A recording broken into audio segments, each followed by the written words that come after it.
When talking about myths, one that really stood out to me was disabilities as isolating. We tend as a society to look at people that have a disability and assume that they live a solitary lifestyle where they don't engage in activities that able-bodied individuals participate in, that they don't have meaningful or romantic relationships, and that they sort of just go home, if they even leave the house, at the end of the day and sit by themselves.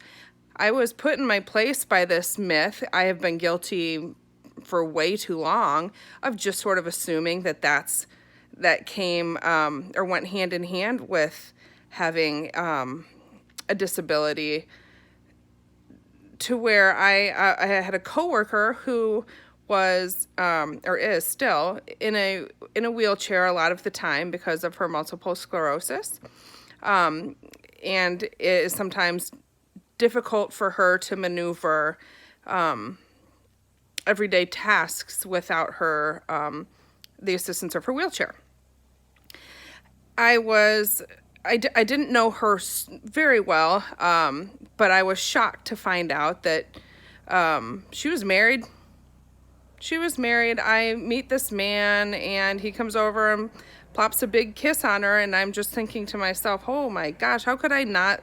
Why would I just assume that he was a friend or just some sort of an acquaintance? Why wouldn't I just assume automatically that would be her husband? She had a wedding ring on. I mean, I didn't know her super well at the time. I do now, but she had a wedding ring on this whole time, and I just assumed the ring was like a family heirloom or something of the sorts. It never occurred to me that she is not a victim of that myth. She is a married woman who goes out and does the same things everybody else does. She just sometimes gets around in a different way.